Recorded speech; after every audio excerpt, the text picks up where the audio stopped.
26 मार्च 1931 महात्मा गांधी कांग्रेस की मीटिंग के लिए कराची पहुंचे, लेकिन पिछले साल जिन लोगों ने उनका स्वागत फूलों की मालाओं से किया था, इस बार वही लोग पत्थरों से स्वागत कर रहे थे। चारों ओर नारे गूंज रहे थे, गांधी मुर्दाबाद, और साथ में अमर है भगत सिंह, अमर है राजगुरु। पूरा भारत गुस्से में था। ब्रिटिश हुकूमत और कांग्रेस के खिलाफ आग भड़क चुकी थी। जगह जगह दुकानें बंद, हिंसक प्रदर्शन और हर तरफ बस एक ही नारा, इनकलाब जिंदाबाद। क्योंकि 3 दिन पहले 23 मार्च 1931 को ब्रिटिश सरकार ने फांसी दे दी थी भारत के सबसे महान नौजवान क्रांतिकारी भगत सिंह को। 27 सितंबर 1907 पंजाब के लायलपुर जिले के बांगा गांव में जन्म हुआ एक ऐसा सपूत का जो अंग्रेज की नींव हिला देने वाला था।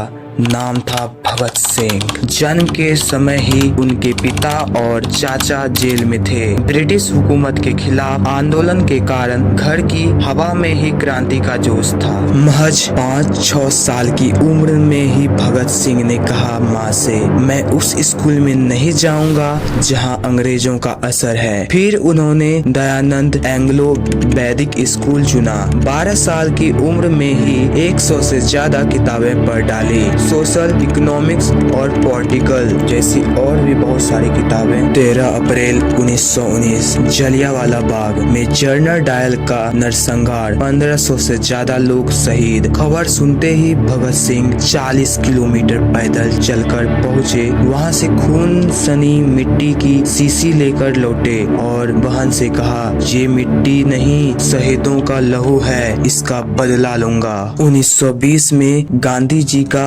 असहयोग आंदोलन शुरू हुआ। अहिंसा का रास्ता, अंग्रेजी स्कूलों, कपड़ों का बहिष्कार। भगत सिंह भी इसमें कूद पड़े, लेकिन 1922 के चौरी चौरा कांड के बाद गांधी जी ने आंदोलन वापस ले लिया। यहीं से भगत सिंह का भरोसा टूट गया और उन्होंने अलग रास्ता चुना। ये था क्रांति का रास्ता। 1926 में भगत सिंह ने कीर्ति किसान ज्वाइन की। कीर्ति नाम की मैगजीन में ऐसे ऐसे लेख लिखे जो पढ़कर युवाओं का खून खौल उठा। अंग्रेजों ने एक बार उन्हें गिरफ्तार भी किया, लेकिन जमानत के बाद वो और भी तेजी से लेख लिखने लगे। उन्होंने नौजवान भारत सभा बनाई। काकोरी कांड के बाद चंद्रशेखर आजाद से मुलाकात की और दोनों ने मिलकर हिंदुस्तान सोशलिस्ट रिपब्लिक एसोसिएशन बनाई। 1928 में साइमन कमीशन का विरोध। ब्रिटिश एसपी जेम्स स्कॉट का लाठीचार्ज। लाला लाजपत राय को इतनी बुरी तरह से पीटा गया कि उनकी मौत हो गई। उन्होंने कहा था, मेरे शरीर पर पड़ी हर लाठी ब्रिटिश राज के ताबूत की कील है। भगत सिंह, राजगुरु और अन्य साथियों ने स्कॉट को मारने की योजना बनाई, लेकिन गलती से जेपी सांड निशाना बन गया। राजगुरु ने गोली चलाई, भगत सिंह ने भी गोली चलाई और सांड वही ढेर हो गया। अंग्रेज पागलों की तरह भगत सिंह को ढूंढ रहे थे। तभी दुर्गा भाभी ने मदद की। भगत सिंह जेंटलमैन बने, दुर्गा देवी पत्नी, राजगुरु नौकर, और वो लाहौर से निकल गए। 8 अप्रैल 1929 पब्लिक सेफ्टी बिल और प्रेस डिस्प्यूट बिल के विरोध में भगत सिंह और बटुकेश्वर दत्त ने असेंबली में बम फेंका जहाँ कोई घायल ना हो, फिर पर्चे उड़ाए। बहरों को सुनने के लिए ऊंची आवाज जरूरी है, और खुद गिरफ्तार हो गए।